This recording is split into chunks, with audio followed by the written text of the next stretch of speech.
than that, but before we had a lot of our pH therapies, that was a big thing.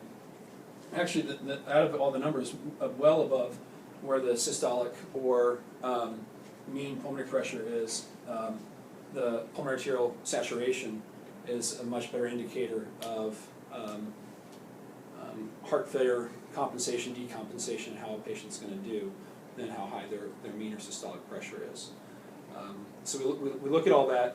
The pulmonary vascular resistance is interesting. It's actually a fairly controversial number in the pH world. Starting in 2003, they actually took pulmonary vascular resistance out of any of the papers as far as defining pulmonary hypertension. You used to have a pulmonary vascular resistance greater than 3 Woods units, and they took it out because if your mean pressure is greater than 25 and your wedge is less than 15,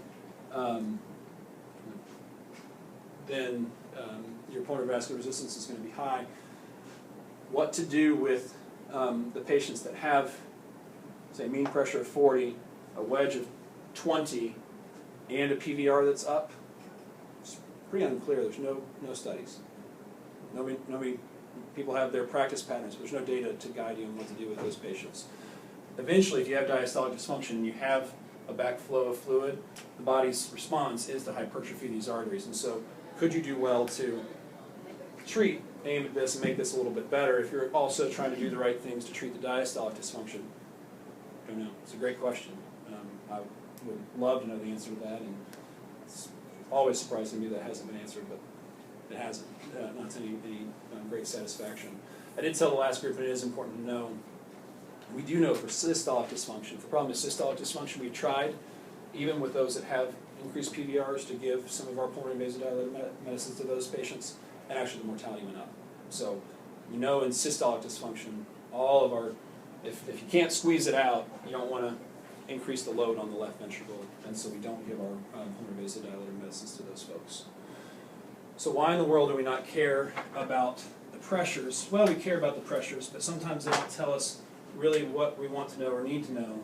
If this is a graph of the natural, without any therapy, state of pulmonary hypertension over time, if somebody with idiopathic pulmonary arterial hypertension goes through their life, before the disease really kicks in, they've got a mean pressure of, say, 15. At some point, the disease kicks in, they start to get sicker and sicker and sicker, the pressures go up. And as they get sicker, their pressures go up. Through all this time, the RV has been keeping up and compensating. And so their cardiac output, back when they were 18 years old and healthy, was up here, say at 5.5, and has kept up this whole time. The problem becomes, now, at some point, the RV can't keep up anymore. When the RV can't keep up anymore, cardiac output's going to start to fall. And that's when they get sick and eventually would die. What happens to the mean pulmonary pressure? As the disease process gets worse, the arterial bed tightens down even more and more and more and more and more. When the pump pushes less, pressure comes down. So somebody that's been very sick for a very long time, whose mean pulmonary pressure is 30, might be doing just fine, or might be near death. And it's from the pressure you can't tell, but you put the pressure in together with cardiac output, cardiac index, the right atrial pressure during all this time was low, low, low, low, low, low. In the decompensatory phase, the right atrial pressure starts to go up. This is our artery pressure and our cardiac output. So it's the numbers that come together that really tell us the story, not just where the pulmonary pressure is in and of itself, as far as how the patient's doing. So I spent some time with the last group talking a lot about the different medications that we use and why, and I can run through them a little bit, but I probably would de-emphasize that and maybe give you guys more time to ask questions about the cath and the hemodynamics. But basically, when we're trying to choose our medicines, we are trying to balance out how severe the disease is, what the projected progression of the disease will be, the patient's functional status, and then their external variables of how functional they are, how dexterous they are to take care of some of the IV medications, if that's what we choose, what kind of social support they have, those kinds of things. Moving really from a hierarchy of less severe with our oral agents into inhaled agents, and then for our most severe patients, the intravenous continuous infusion medications. So the challenges that Yeah. we do in the lab, that's just for PA, primary arterial hypertension. Yeah, right? so- I mean, so- the other four you wouldn't necessarily give those to. Correct. So we end up doing it a little bit more often than that, but in pure theory and strict guidelines, you would really only do it for those patients that have a mean pressure greater than 25 and a wedge and or LVEDP less than 15. You might see it a lot more in patients that have a wedge of 18, 20, but their PVR is 12. And again, it's because we don't really know what to do with those patients. And so the NO challenge is nitric oxide in our lab. That has came to fruition well before I got here after discussions between all the cardiologists and Tim Williamson.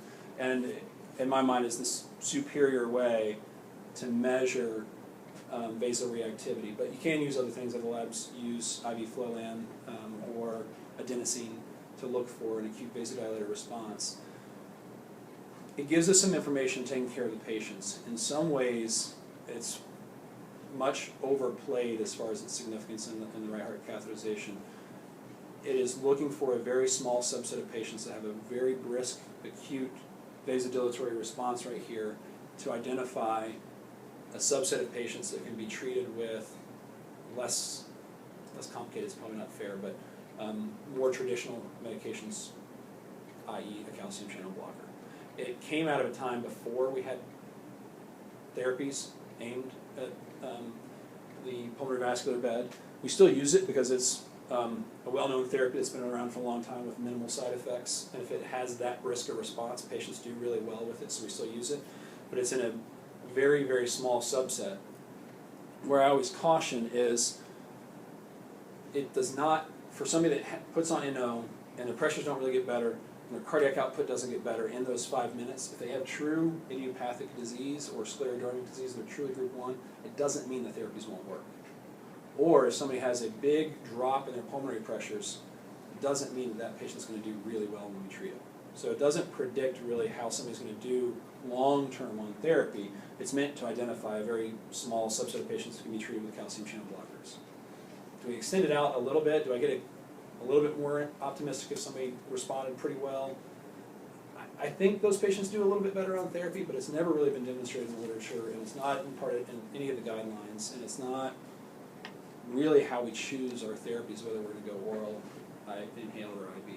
So it's, I think sometimes gets put along with what their pressure is up on a pedestal in terms of where it is in terms of importance of the information that we're getting out of the test.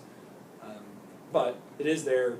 We do need it. And the cynic in me, the skeptic in me, told the last group, one of the reasons why it's important is we have a patient that we think has real disease and we want to get them on medication. If it's not done, the insurance companies fight us tooth and nail. Like, oh, we'll just give them a calcium channel blocker. So we don't have a test to say, nope, don't meet criteria.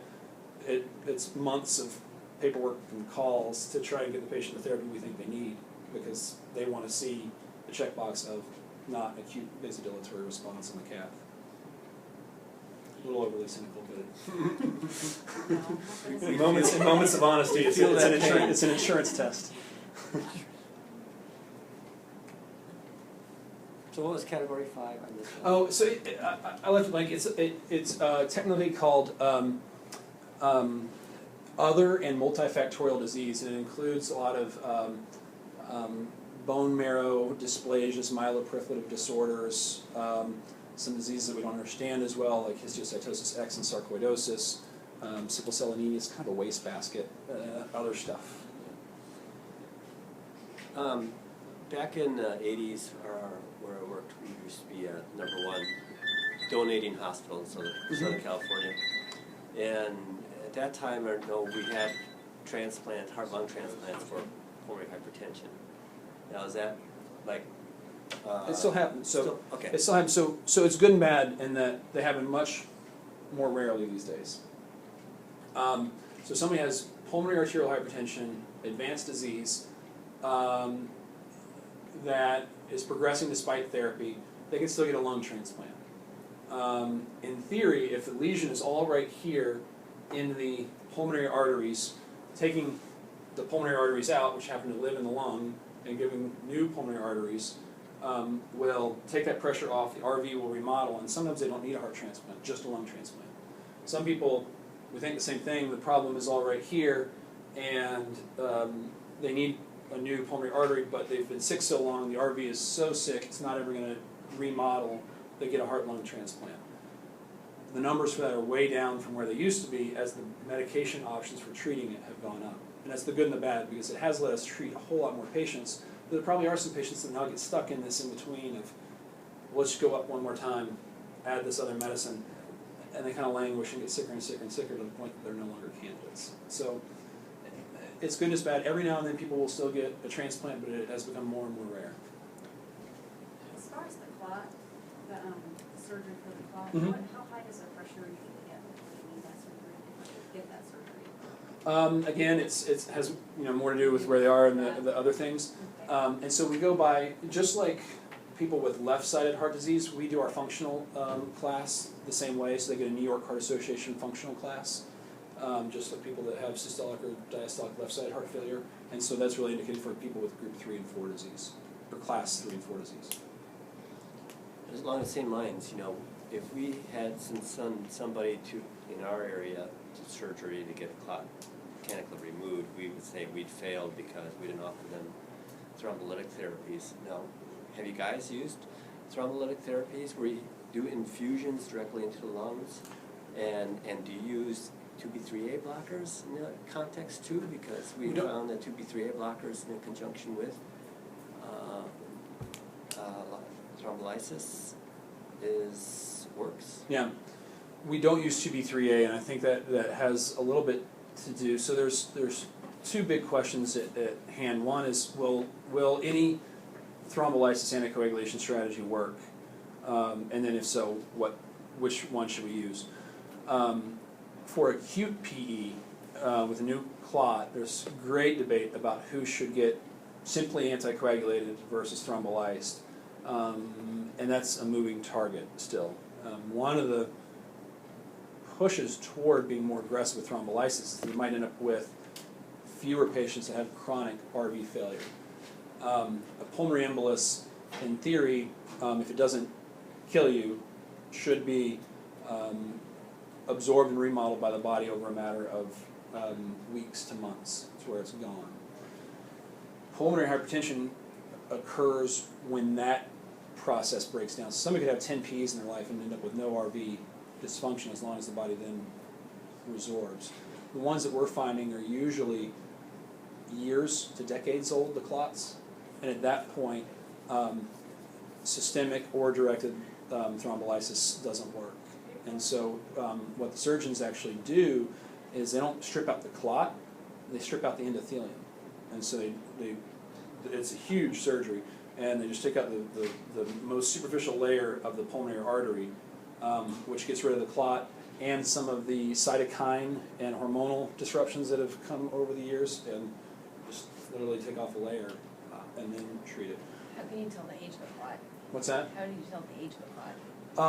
A couple different ways. There are some radiographic signs of it, and then usually distribution, somebody that has several instead of one, that's causing hemodynamic. But it's one of our, for better or for worse, CT scans that we use to diagnose acute PEs are terrible at finding chronic PEs. And that's why we use VQ scans. Most of our patients that are coming for a CAT have already had a VQ scan, so we know where our suspicion is for clot beforehand, so that we know whether to ask, hey, when you're finished with the RIAR cath, leave the sheath in so we can send them over to IR, the pulmonary arteriogram, and this gets into radiology and a little bit beyond me, but they have indicators that really tell, is there a lot of clot burden, how central it is. The more central it is, the more amenable to surgery it is, and how chronic appearing does it seem. We're finding more and more of these patients. We're excited when we find them because their outcomes are amazing for the most part. If their significant clot burden is central, we go to great lengths. There are lots of people in the country that do this surgery, but it is a complicated surgery, and it's one that we really think that the institution that does a ton of them has better outcomes